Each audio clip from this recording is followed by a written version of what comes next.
Alasan mengapa Lu Yun meminta Miao Renfeng mengatakan ini adalah karena jika dia tidak mengatakannya, kepala keluarga Han, yang tidak memiliki semangat juang, mungkin akan langsung memberikannya. Hanya kepala keluarga Miao yang tersisa, dan dia tidak bisa menghentikan kepala keluarga yang diparasit oleh Chaos Bloodworm. Sebelum Lu Yun tiba, semua orang di kedai, termasuk Han Bing, mungkin dibunuh oleh kepala keluarga Yang. Oleh karena itu, Lu Yun harus mengarang kebohongan yang indah untuk mengobarkan kembali semangat juang kepala keluarga Han, setidaknya sampai dia tiba. Namun, ketika Lu Yun tiba, dia memang bisa menyelamatkan Han Bing, dan itu mudah. Sekarang RH, energi darah emas menyapu, dan Chaos Bloodworm, yang sedikit lebih lemah dan memiliki garis keturunan yang sedikit lebih biasa, mungkin akan segera menyerah. Oke, nak, aku pernah mempercayaimu. Kepala keluarga Han menyalakan kembali semangat juangnya dan menatap tajam ke arah kepala keluarga Yang, untuk Xiao Bing, untuk putraku satu-satunya. Kepala keluarga Han bertanya padamu untuk mati. Dia mengambil pedang di tanah dan membunuhnya. Miao Renfeng memandang kepala keluarga Miao yang acuh tak acuh dan menjadi marah. Ayah, apa yang kamu lakukan berdiri diam di sana? Ayo, tidakkah kamu mengerti arti kematian dan kedinginan? Kami sepenuhnya terikat dengan keluarga Han sekarang. Itu belalang. Oh. Setelah dimarahi oleh putranya, kepala keluarga Miao mengikuti kepala keluarga Han untuk membunuh kepala keluarga Yang. Menghadapi serangan dua kepala keluarga pada saat yang sama, kepala keluarga Yang tidak takut sama sekali, mencari kematian. Dengan berkah energi darah dari Chaos Bloodworm, kepercayaan dirinya meningkat 2 kali lipat. Aliran energi pedang berdarah ditebas, mengalahkan dua pria yang mengancam itu. Kekuatan semacam ini sangat mengejutkan kedua kepala keluarga Han. Anda harus tahu bahwa di tahun-tahun awal, mereka telah bertarung berkali-kali, dan ketiganya sama-sama kuat. Namun kini saat kita bertarung 2 lawan 1, ternyata kita bukanlah musuh 1 lawan 1. Mungkinkah Chaos Bloodworm benar-benar berguna? Kepala keluarga Han tampak jelek, dan tangan yang memegang pedang gemetar. Haha, ayo pergi ke dunia bawah dan tanyakan pertanyaan ini pada Raja Neraka. Kepala keluarga yang mendatangi mereka berdua lagi, dan darah di tubuhnya beberapa kali lebih kaya dari sebelumnya. Melihat ini, Lu Yun mengendalikan Miao Renfeng dan bergabung di medan perang. Jika tidak, kedua kepala keluarga Han mungkin tidak dapat bertahan beberapa putaran dan akan mati secara tragis di bawah pedang kepala keluarga Yang. Mereka bertiga bekerja sama untuk melawannya. Jika Miao Renfeng tidak ikut menanggung kerugiannya sekarang, konsekuensinya akan menjadi bencana. Miao Renfeng tidak seberuntung itu, karena dia yang terlemah di antara ketiganya, dan kepala keluarga Yang hampir membunuhnya dengan gerakan ini. Aren, kamu baik-baik saja. Aren, kepala keluarga Miao memandang Miao Renfeng yang muntah darah karena sakit hati. Ayo, bunuh dia, teriak kepala keluarga Miao kepada tentara Miao di sampingnya. Kepala keluarga Han pun memberi perintah kepada tentara keluarga Han. Tiba-tiba, kedua belah pihak menyerang kepala keluarga Yang. Ketika Paman Fu melihat ini, dia berteriak, lindungi kepala keluarga. Tapi kepala keluarga Han menghentikannya, tidak. Semuanya, mundurlah. Saya cukup untuk pecundang kecil ini. Saat ini, matanya merah, dan tidak ada jejak kemanusiaan di matanya. Jelas sekali bahwa darah Chaos Bloodworm telah mempengaruhi pikirannya. Dia melangkah maju tiba-tiba, dan gelombang darah menyapu ke segala arah dengan dia sebagai pusatnya. Kemanapun dia lewat, tidak ada seorang pun yang selamat. Mereka semua jatuh ke tanah kesakitan, darah berlama-lama di tubuh mereka, dan suara perih dan korosi terdengar tanpa henti. Xiao Bing, hati-hati, jangan takut. Ren, kepala keluarga Han dan keluarga Miao tak segan-segan berdiri di depan putra mereka. Untuk menahan erosi gelombang darah ini. Kekuatan yang sangat dingin meledak dari kepala keluarga Han, dan bahkan gelombang darah pun membeku. Es yang sangat dingin. Oke, ayo, siapa yang belum punya kartu truf? Melihat ini, kepala keluarga Miao menangis darah. Jika Anda perhatikan lebih dekat, Anda akan melihat bahwa di dalam dua garis darah dan air mata ini, terdapat serangga gu yang padat, semuanya terlihat sangat ganas. Tiba-tiba keluarga Miao membuka mulut mereka, dan sepertinya ada jurang maut di mulutnya, yang gelap gulita. Seekor serangga hitam besar muncul dari mulut kepala keluarga Miao. Inilah ibu gu yang telah diwariskan oleh keluarga Miao selama puluhan generasi. Kedua orang ini menatap lurus ke arah Lu Yun. Brengsek, jika Anda memiliki kartu truf, keluarkan sesegera mungkin. Meskipun es dingin ekstrim milik kepala keluarga Han tidak sebagus kristal es dingin terhebat Beidi, es tersebut masih merupakan harta langka di dunia. Belum lagi ibu gu yang dibebaskan oleh kepala keluarga Miao. Dia berlumuran gas beracun, dan bahkan darah Chaos Bloodworm mulai rusak. Itu menunjukkan betapa kuatnya itu. Mereka berdua telah menggunakan semua kartunya, jadi tidak akan menjadi masalah jika mereka bertahan selama 7 atau 8 menit. Lu Yun sedang berpikir dalam benaknya. Dalam 7 atau 8 menit, dia bisa sampai di restoran. Untuk bergegas, Lu Yun bahkan berjalan langsung dari atap. Tapi detik berikutnya, hati lega Lu Yun menjadi tegang lagi. Kamu tidak berpikir kamu satu-satunya yang memiliki kartu truf, kan? Kepala keluarga Han mendengus dingin. Dia mengeluarkan botol kecil dari cincin penyimpanan, dan ada sepotong es di dalamnya. Kepala keluarga Han langsung melemparkannya ke mulutnya. Hanya terdengar suara berderak yang keluar dari mulut. Tubuh kepala keluarga Han yang awalnya berwarna merah darah mulai pucat dengan cepat, dan semburan embun beku mengembun di permukaan kulit. Bahkan darah yang disemprotkan pun terasa dingin. Tak perlu dikatakan lagi, semua perubahan ini pasti ada hubungannya dengan isi botol kecil yang baru saja ditelan oleh kepala keluarga Han. Saat ini, RH yang ada di dalam jiwanya berkata, mungkinkah yang baru saja dia telan adalah sari darah dari binatang beku itu? Apa binatang beku itu? Binatang spiritual yang hanya hidup di tanah musim dingin. Ia mengendalikan hukum absolut dari cuaca yang sangat dingin. Tapi binatang beku itu telah lama punah di zaman kuno. RH menjelaskan, anak baik, kepala keluarga Han tidak takut perutnya kenyang. Ini pasti sudah ditinggalkan selama ratusan juta tahun.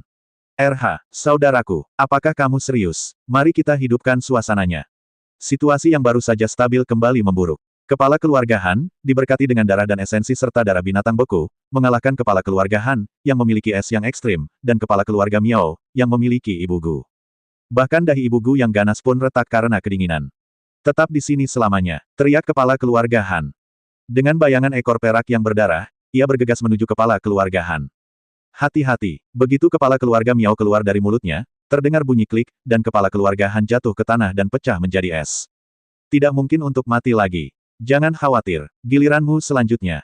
Suara kepala keluarga yang bergema di restoran seperti hantu. Aren, lari, kepala keluarga Miao meraung, sambil meremas tangan Ibu Gu dengan ekspresi penuh tekad. Bau menyengat langsung memenuhi udara. Kepala keluarga Miao menelan semua cairan hijau yang disiramkan Ibu Gu dalam satu tarikan napas. Seluruh orang jatuh ke tanah kesakitan, dan tubuh yang lemah mulai membengkak, seolah-olah ada sesuatu yang hendak keluar dari tubuh. Tidak ada yang bisa menyakiti putraku yang berharga. Kepala keluarga Miao meraung, wajah awalnya yang cerah ditutupi dengan noda darah hitam, dan matanya melotot, hampir keluar dari bingkai. Tubuhnya melengkung, dan tentakel yang tak terhitung jumlahnya terlepas dari pakaian dan keluar dari batang tubuh. Setelah melahap Ibu Gu, kepala keluarga Miao mengubah dirinya sepenuhnya menjadi monster. Nanah berbau busuk keluar dari kulitnya dan menetes ke lantai, seketika membuat lubang besar di lantai.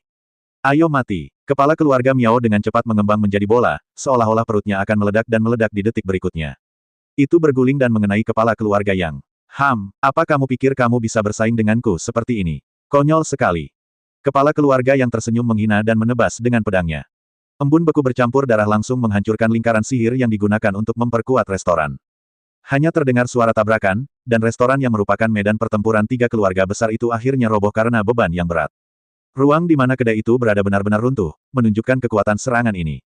Suara itu bahkan mengejutkan Lu Yun yang sedang dalam perjalanan. Aku tidak menyangka, dengan bantuan serangga darah kekacauan, kepala keluarga yang bisa mengerahkan kekuatan seperti itu. Dia bahkan menggunakan fusi hukum. Mengenai fusi, Lu Yun memahaminya. Penggabungan hukum dingin ekstrim dari binatang yang membekukan dan hukum darah cacing darah yang kacau sama kuatnya dengan penggabungan ketiga hukum yang dilakukan Lu Yun, yang menunjukkan kekuatannya yang menakutkan. Saudaraku, tidak perlu terlalu terkejut. Cacing darah kekacauan di kepala keluarga yang bukanlah hal yang luar biasa.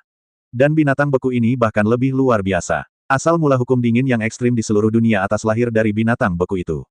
Penggabungan keduanya dianggap normal untuk kekuatan seperti itu. RH menjelaskan, di pihak Miao Renfeng, tepat sebelum restoran itu runtuh, dia menggunakan seluruh kekuatannya untuk akhirnya membawa Han Bing menjauh dari pusat ledakan. Miao Renfeng keluar dari reruntuhan, wajahnya yang pucat tertutup embun beku. Untungnya, nyawa Han Bing diselamatkan olehnya. Memindai medan perang, tidak ada seorang pun yang selamat kemanapun dia lewat, dan tiba-tiba angin dingin yang menggigit menyapu dirinya, membuatnya menggigil tak terkendali. Melihat itu, dia berdiri tertegun sejenak. Saya melihat seorang pria berlumuran udara dingin dan darah berdiri di bawah cahaya berdarah, seperti hantu merangkak keluar dari jurang. Berbaring diam-diam di bawah kakinya adalah patung es tanpa kepala, milik kepala keluarga Miao.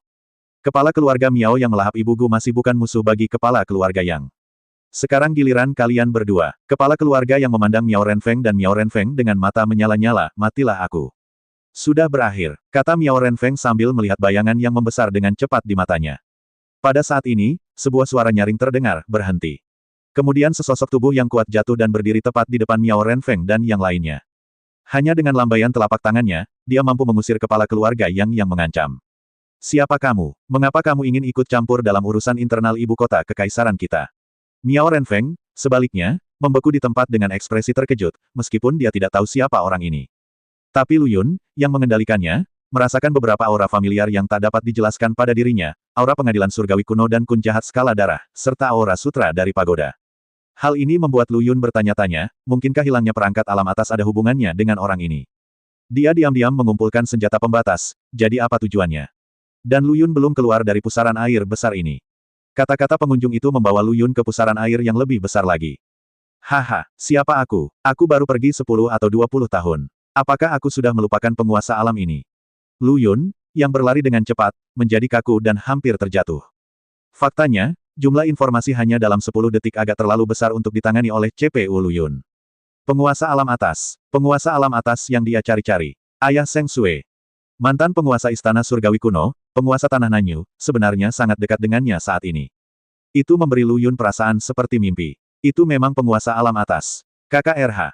Tapi kemudian pertanyaan lain masih melekat di benak Lu Yun, mengapa penguasa alam atas mengumpulkan artefak alam? Apa gunanya? Apa, penguasa alam atas? Seng Lingtian, mata kepala keluarga yang penuh dengan warna merah, tapi dia masih tidak bisa menyembunyikan keterkejutan yang akan keluar. Kenapa kamu tidak tinggal di tanah Nanyumu? Kenapa datang ke tanah Beihanku? Tentu saja aku punya alasan untuk datang ke sini, tapi tidak perlu memberitahu orang tak tahu malu sepertimu yang berkolusi dengan spesies asing. Penguasa alam atas berkata dengan ekspresi dingin, mati. Kepala keluarga yang tiba-tiba merasakan darah di tubuhnya mulai mengalir mundur tak terkendali. Wajah yang semula tertutup es langsung berubah menjadi merah. Ah! Kepala keluarga yang meraung, udara dingin di tubuhnya berubah menjadi uap air, dan energi darahnya mulai menjadi tidak stabil dengan cepat. Aku akan bertarung denganmu. Kepala keluarga yang berteriak dan membunuh penguasa alam atas.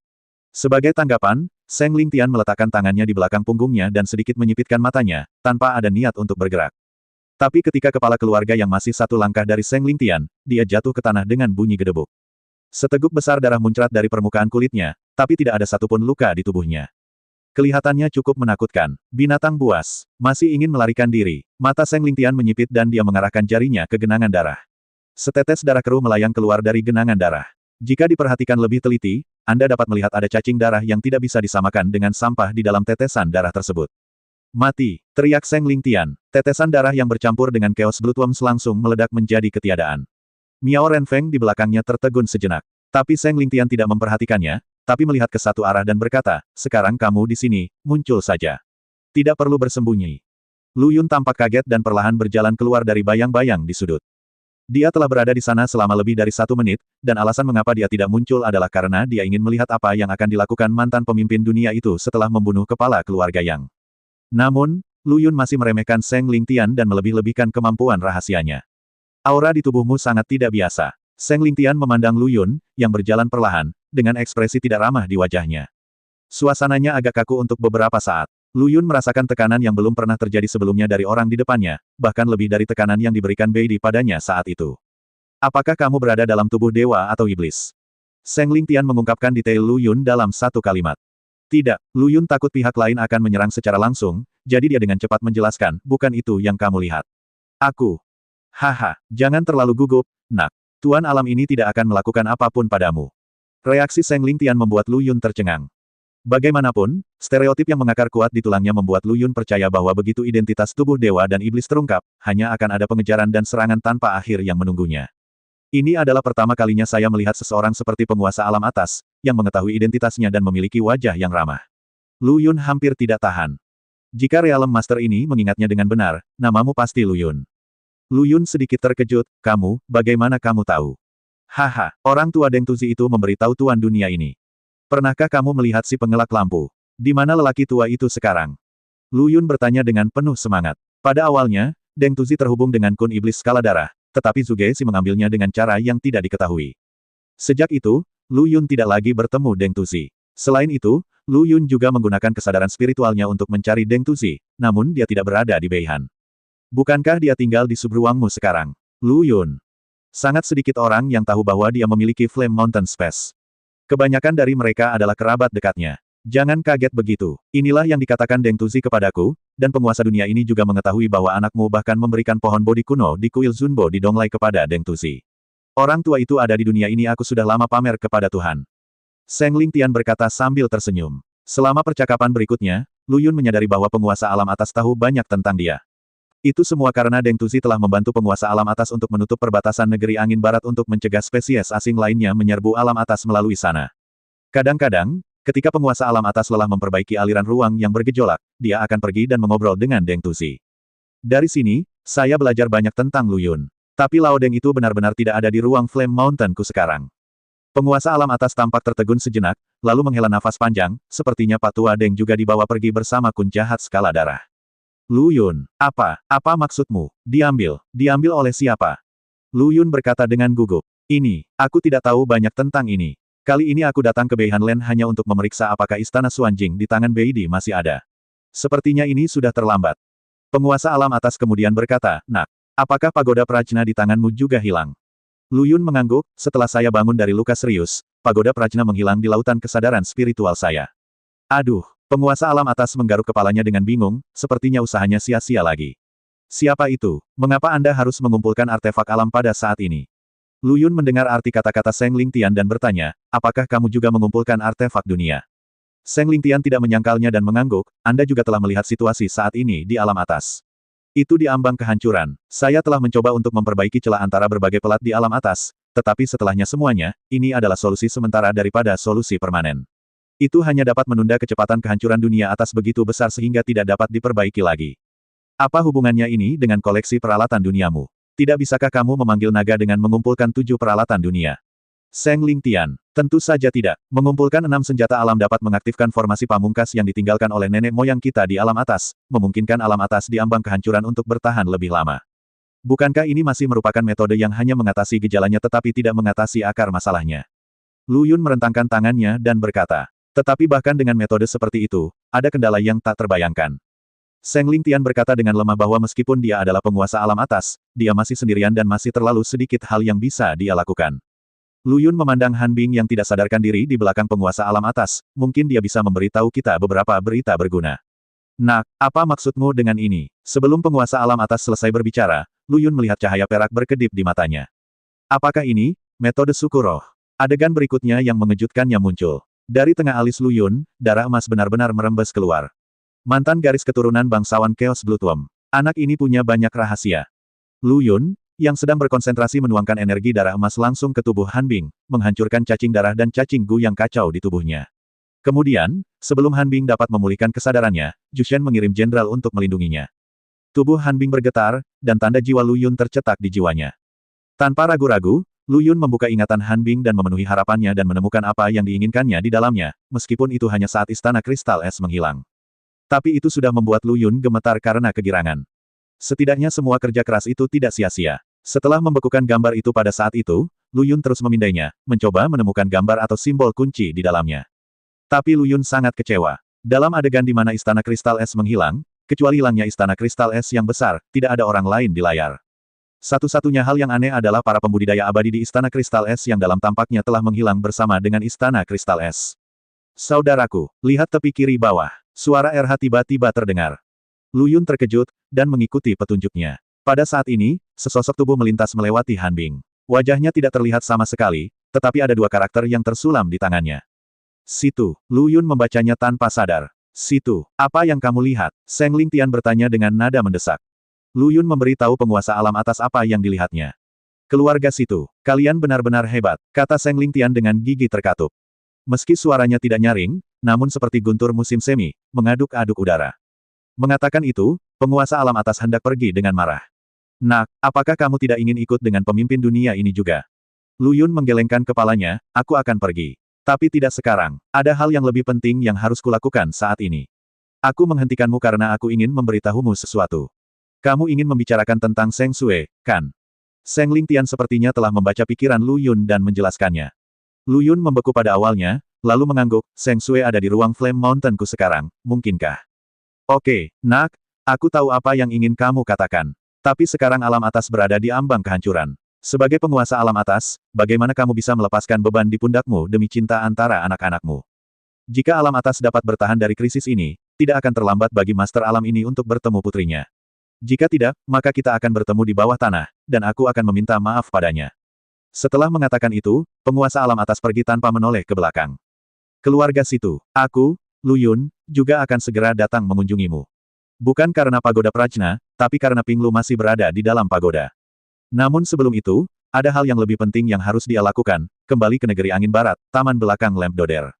Mengenai pertemuan dengan penguasa alam atas, Lu Yun tidak berniat memberitahu Seng Sue. Untuk mencegahnya bersedih, meskipun tindakan penguasa alam atas sangat mengagumkan, sebagai putrinya, Seng Sue harus menderita rasa sakit yang lain. Inilah yang Lu Yun tidak ingin lihat. Dalam hal ini, mengapa tidak membiarkan perjalanan pencarian ini dilanjutkan? Dia melirik ke arah Miao Renfeng di sampingnya, mulai sekarang, kamu akan bertanggung jawab atas kekaisaran Beihan. Ada sedikit kejelasan di mata Miao Renfeng. Lu Yunlah yang melemahkan jejak di jiwanya, membiarkan Miao Renfeng memiliki lebih banyak kesadarannya sendiri, tapi dia masih sangat setia padanya. Ya, Tuan, jangan mengecewakanku. Lu Yun menepuk bahu Miao Renfeng dan menghilang di malam hari. Tentu saja, sebelum pergi, Lu Yun mengambil semua cincin penyimpanan dari 3 keluarga besar. Bagaimanapun, mereka bertiga juga merupakan 3 keluarga besar di ibu kota Kekaisaran Han Utara, jadi mereka pasti memiliki harta karun di tangan mereka. Setelah melahap jiwa Han Bing, dia pun berkata pelan, saudaraku. Lihat, aku tidak sengaja menemukannya saat aku sedang mencari ingatan Han Bing. Sebelum dia selesai berbicara, sebagian dari ingatan Han Bing dikirimkan ke kesadaran spiritual Lu Yun.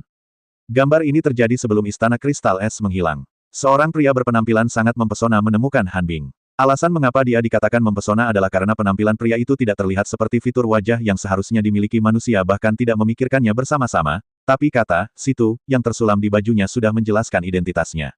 Apakah kamu ingat rumus ini? Ingat, untuk apa ini? Han Bing bertanya dengan rasa ingin tahu. Itu hanya tipuan untuk menghapus ingatan. Selama kamu melakukan apa yang aku perintahkan dengan baik. Jika kamu tidak melakukannya, kamu akan sangat diperlukan.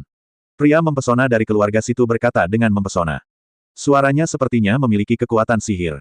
Han Bing yang awalnya masih ragu-ragu, langsung terlihat menjadi orang yang berbeda dan langsung setuju. Dan kemudian, pengaruh ini berakhir. Apa yang dilakukan keluarga situ ini? Kenapa aku belum pernah mendengarnya? Keluarga situ dan keluarga Suge yang kita temui belum lama ini semuanya adalah keluarga tua yang diwarisi dari zaman kuno. Pada puncaknya, sebuah keluarga sebanding dengan sebuah kerajaan. RH menjelaskan, sedangkan untuk keluarga situ, yang terbaik dari mereka adalah hukum waktu. Entah kenapa, tapi selama mereka memiliki darah keluarga situ, mereka akan 100% menguasai hukum waktu, dan menjalani hukum waktu ketika mereka mencapai usia dewasa. Hukum turunannya seperti ada semacam warisan. Adapun keluarga Suge, mereka memiliki keterampilan magis yang dapat mereka sempurnakan seiring waktu. Mereka dapat melihat langit dan memprediksi masa depan, memperluas masa lalu dan masa kini, dan membuktikan langit dan bumi. Namun, kemunculan kedua keluarga bangsawan ini hanya menegaskan satu hal, hari bencana akan datang. Bahkan keluarga bangsawan kuno ini tidak bisa duduk diam.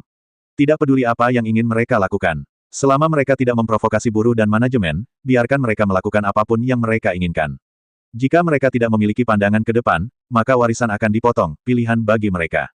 Dengan ekspresi muram, Lu Yun merobek ruang di depannya dan langsung masuk. Sasarannya adalah negeri angin barat. Tidak jauh dari tempat Lu Yun menghilang, seorang pria berkerudung berdiri dengan tenang di balik bayang-bayang. Apakah kamu melihat wajahnya dengan jelas? Ingat baik-baik, dia adalah musuh pembunuh ayahmu. Pemuda berkerudung di sampingnya mengangguk 2 kali.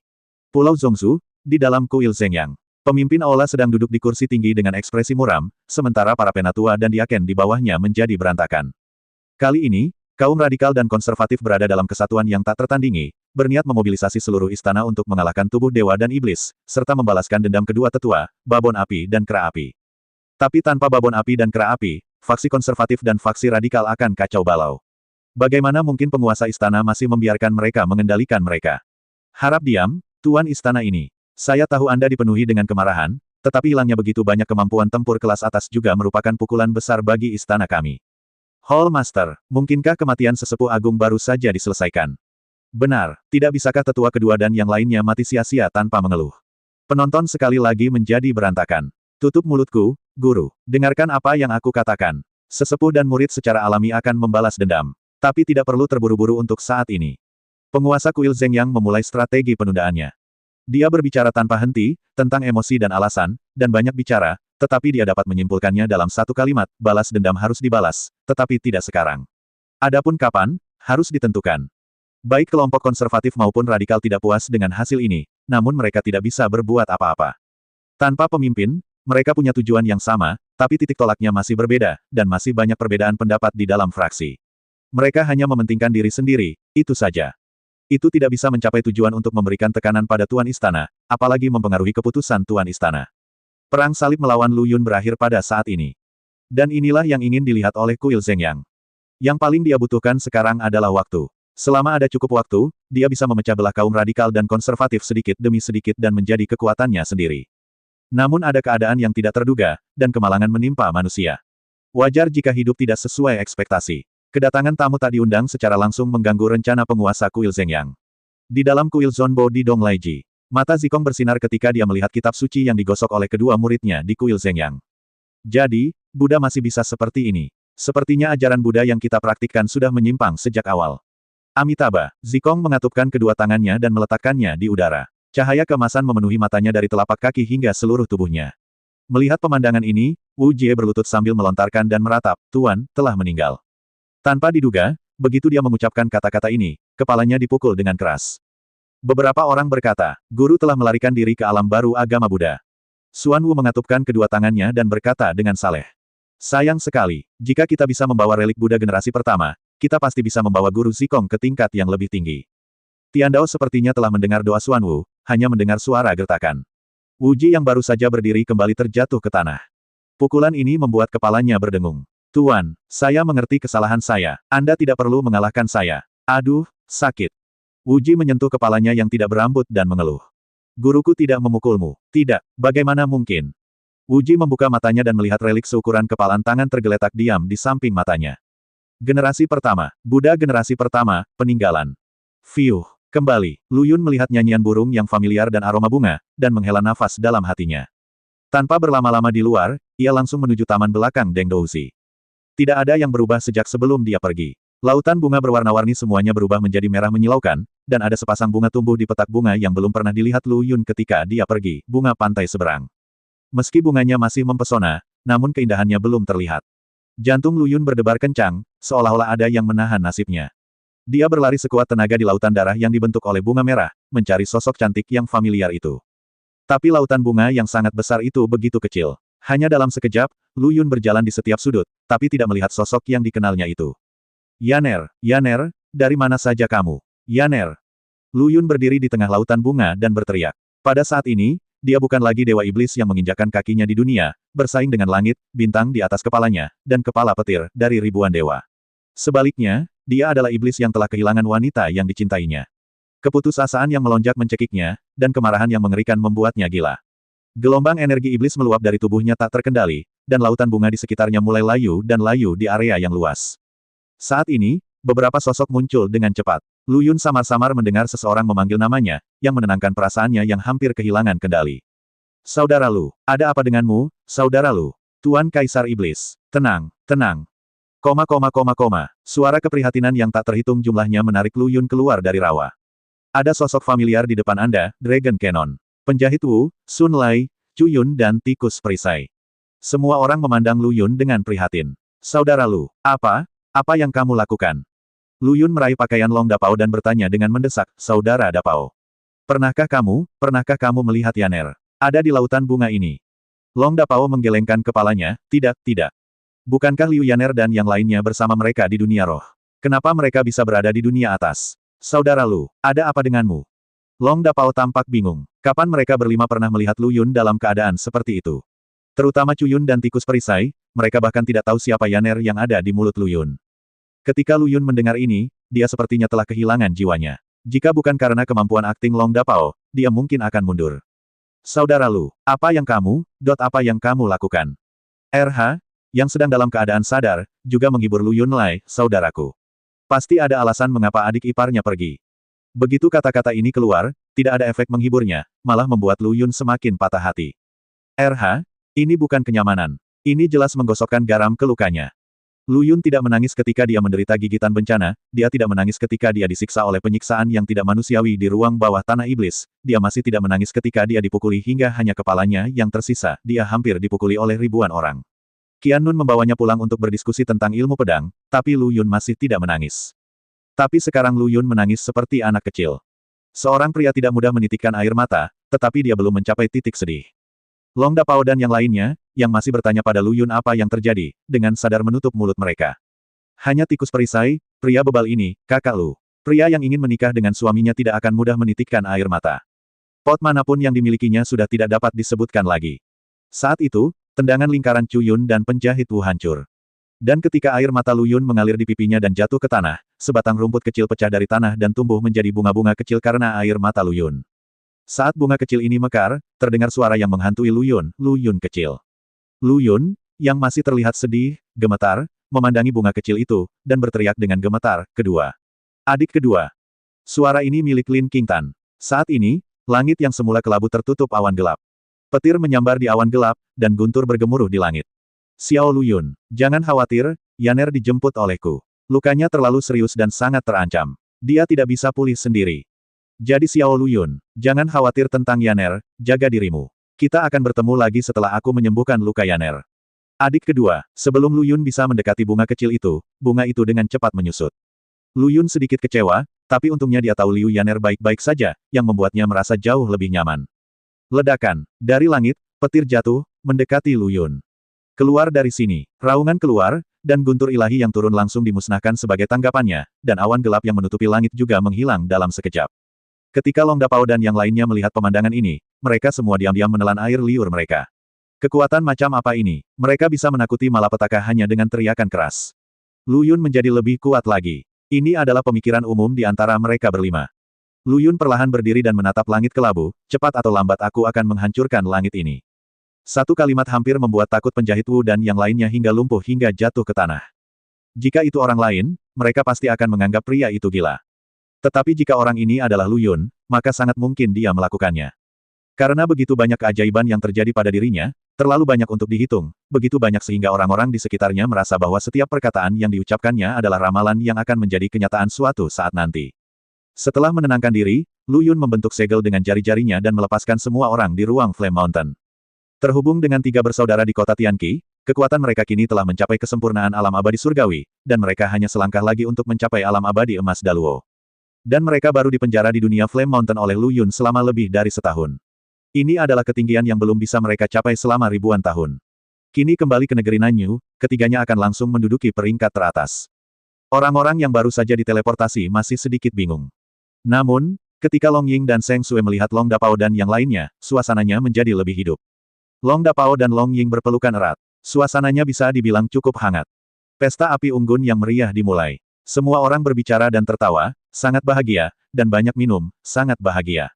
Pesta itu berlangsung hingga larut malam. Luyun kemudian berdiri dan mengumumkan sesuatu. Semuanya, selanjutnya saya akan melihat sesuatu yang sangat penting, yang juga sangat berbahaya. Jadi, sebelum Luyun selesai berbicara, dia disela oleh Wang Xiaoliu, Luyun.